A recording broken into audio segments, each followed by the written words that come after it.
interested in learning how to write a blog post for your freelance writing clients or for yourself? Well, I can help you. My name is Elna from elnacain.com, and I share freelance writing advice to the new freelance writer or new writer. And if that's you, then you are in the right place. Please subscribe to my channel and like this video. Give it a nice thumbs up. And I want to know down in the comments, have you written a blog post for your clients lately? If not, tell me if this video was helpful for you. All right, so let's get to it. How to write a blog post as a freelance writer. You're going to be making money as a freelance blog writer from elnacain.com. All right, let's get to it. Now, of course, everyone wants to know, how much money does blogging jobs give you? Like, how much money can you really make as a freelance blogger? Well, according to ZipRecruiter, freelance bloggers earn around $5,000 per month. Now, that's if you only do freelance writing and you have a full roster of clients every week, right?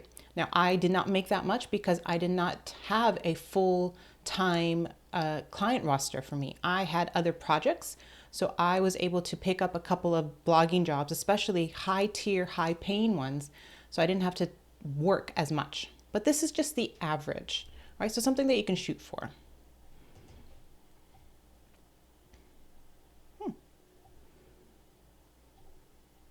All right. Now, what types of writing jobs do you do as a freelance blogger?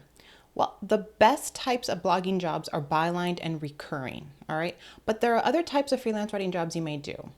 Now, this is just to help you understand before you start writing a blog post, the potential for having that type of service for freelance writing jobs. All right, so you can be a ghost writing blogger, right? You will have blog posts that are not bylined and given to other bloggers that need to grow their blog, right? You can do SEO writing as a blog writer. And so businesses owners may want you to write keyword blog posts to help you rank in Google. And just to let you know, I do have a little master class called Fast Track to SEO Writing. So I'll put that in the descriptions below, but it's everything you need to know about SEO writing for writers on sort of like this easy way to consume it. All right, so take a look at this. It's a nice little video course that I created for you. All right. You can also be an ad hoc blog writer. You can write, some freelance writers have blogging clients on an ad hoc basis. That's sort of where my business transitions to. So a few of mine only wanted a post once a month or every quarter, every 4 months kind of thing. And I like those types of clients. They boost my income when I do ever write for them, but it gives me more time to do my own projects or pick up some reoccurring blogging jobs. And then you can be a long-form blog writer. So a business may seek long-form content to build brand awareness and Google ranking. That's my specialty, which is long-form SEO writing for digital marketing businesses, since my niche is digital marketing. All right.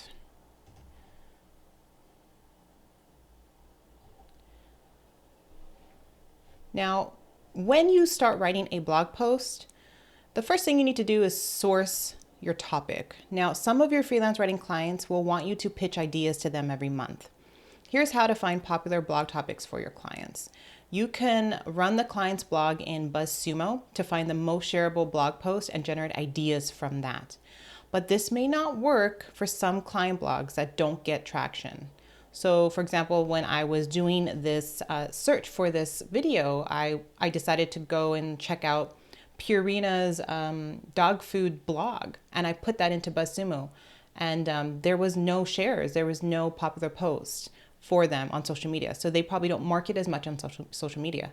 Some of your freelance writing clients will have that. So you can't really use BuzzSumo, but if you are a writer for a bigger brand, see what their popular posts are. If they have an engaging Facebook page, then they're probably sharing blog content on that as well. So here's an example of one business here. Grammarly, here it is. So Grammarly has a blog, and so they share a lot of their things. I see their post on Twitter, on Facebook, and things like that. So here you can see that a lot of their content resonates on Facebook. And you can look at the popular posts, and if you have a client that is like an editing app, or an author, or they talk about grammar tips, then you can use something like Grammarly's most popular posts and get ideas. All right. Now you can also, so if your client doesn't have any shareable posts that are popular, you can find popular post ideas by using Answer the Public. So you can go to answerthepublic.com, put in your topic idea, and then you can get all the types of WH questions, the how, the what, the can, the are, things like that about that topic. So I think I put here something about coffee, I think, or coffee machine. I'm not quite sure. But if I have a client in the coffee business and I want to get some blog topics that are popular, that people are searching for in Google, then I can give this client, well, how about, writing a blog post about what coffee machine to buy if you want the perfect cup of coffee, right? So that's something that people are wondering about on Google. Maybe we can do an educational blog post on if coffee can go bad, and if it does, what are some ways to preserve coffee, right? This will give you lots and lots of ideas for your client. And if you decide to start a hobby blog like a coffee blog, this can also help you write a blog post. All right, so one of the first steps to learning how to write a blog post is a catchy and optimized headline. Now, as a freelance writer, you might have to create catchy blog post headlines. And here are some popular blog headline templates that you can use. There are lots of template ideas out there, hundreds of them, but I just wanted to give you the ones that I know that I've used for clients and that are highly shareable and popular and that clients would like. So any kind of how-to blog post headline is popular. How to start a keto diet in 5 easy steps. That's a really nice headline. People are attracted to that because you use easy, it's an how-to, and it shouldn't be complicated, right? How to use LinkedIn to stand out, I guess, or how to use a bullet journal to stand out, whatever it makes sense for that. List posts or listicles are also highly, highly shareable and popular for freelance writing job clients. So 5 examples of pregnancy quotes to inspire you. 80 facts about diabetes. 10 outrageous productivity hacks you have to try. All right, so use these as sort of a guideline to writing your headlines for your freelance writing clients and for your own blog. Now let's go into the next step, which is your introduction. Now your introduction should set the tone of the entire article and align with your client's brand. Now some brands are whimsical and fun, while others are more factual and formal. Okay, so you need to understand the client's brand in blog. What kind of writing is it? What do they use? What style do they use? So in any case, your introduction should start with a lead. This is an attention-grabbing sentence that immediately draws in the reader. All right. Now, a great way to structure your lead is with a bucket brigade. This is a copywriting technique that I use for my clients' blog post. And when I write a blog post for my blogs, now a bucket brigade is a partial thought. And as a reader, you are compelled to want to complete that loop. You want to know and finish that thought. So here's an example of a bucket brigade that I used in this blog post. You're not doing enough as a freelance writer. So I have here, I haven't landed a writing job yet. What gives? You want to know what gives, what's the next thing? I want to complete that thought process, right? Oh, I pitched so much, but haven't heard back from any of them. Why? I spent hours on my write-ups, but still no gigs. Like you can even say this whole little phrase here are all bucket brigades to get you to keep reading, right? That's the whole point of your introduction, is to get a reader to read the first sentence, to read the second sentence, and then to get them to read the third sentence and the fourth sentence until they read your entire post, right? That is how you write a blog post. And it all starts with the introduction.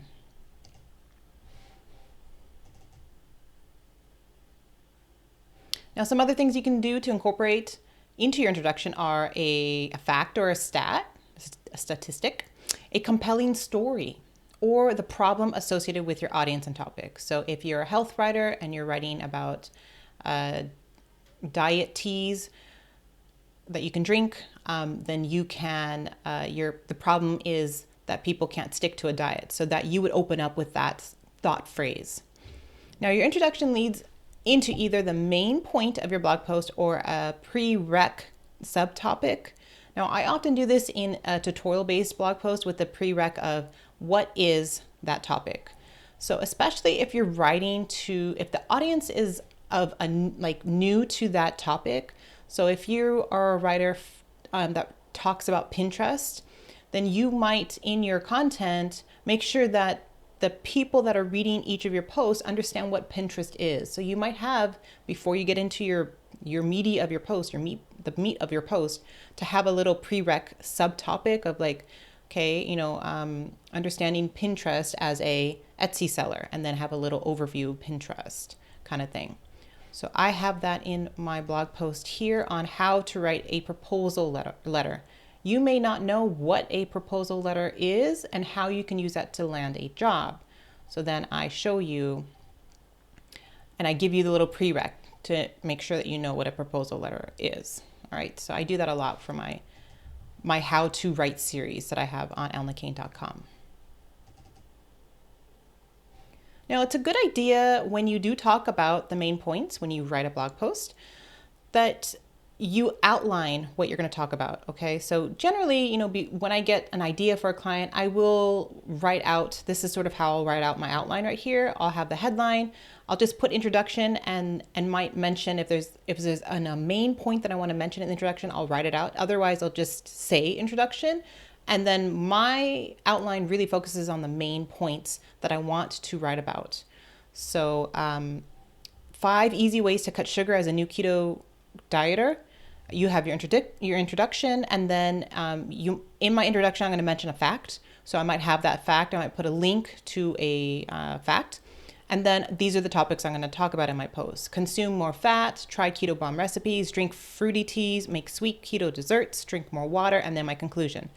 Now, as I'm writing this, I might just have that's the bare bones. And then as I do my research, I will add underneath these subtopics information or links, all right, to help me write the post. And then at the end, I'll have all the information to write my post. Now, one key difference when writing a blog post for a client and writing a personal blog post for your own blog is to include credible sources, all right? Now, these are journal references or government references mentioning stats and studies to help with your writing. You can also use the sources from big brands. So maybe like, whattoexpect.com is a big parenting pregnancy site. So you can reference them as well. So in my writing niche, digital marketing, I have to ensure that my stats and facts are up to date. There are many social media platforms that change their features or they add new features. And so when I search on Google, I need to find the most up-to-date content about my topic to help me. And a quick way to do that when you're on Google is to type in your category and then go here. Number 1 is to go to tools. And then number 2, it opens up this. And then you pick number 3, past year, especially for those types of niche topics that need to be highly, highly relevant. You could also try Google Scholar for journal articles. All right, so here is an example of autism and vaccines. And these are journal articles that if I am a health writer writing about this, I need to make sure that I have credible sources. Now, when you write your conclusion, just realize that it's a good idea to actually have a conclusion in your client's blog. Like have it as a subtopic that says, wrapping it up, conclusion, something to end that post. Now, most writers who write a standard blog post, they don't have a conclusion. They end their entire blog post with their last main point. And so that's like one of the key differences between blogging and content writing, is for content writers, blog writers out there, you need a complete post. clients are paying you to complete that post and give them a full post. All right, so it says here, since we are getting paid to write, make sure you have a conclusion. And you can summarize your points and add sort of like a CTA, a call to action. And your call to action is something that you tell your reader to do. Sign up to your client's list or ask a question for engagement. What would you add to my post about Pinterest marketing tips? What's your favorite Pinterest marketing tip as a marketer or Etsy seller, right? Then you can open up the comments for engagement. All right, and I hope this was helpful on how to write a blog post. If you want to make like really legit money from blog writing for clients, I encourage you to check out Freelance Blogging in a Weekend. It is my writing course to help you with long form writing and SEO writing and get paid hundreds of dollars per blog post. It is mostly video tutorial, and I walk you through step by step on writing ultimate guides, review guides, SEO blog post writing, and things like that in this course. All right, so I hope that helps you. Let me know in the comments below if you enjoy writing blog posts or if you found this helpful. And I can't wait to hear all about your success as a freelance writer. All right, make sure you like this video and give it a thumbs up. See you in the next video.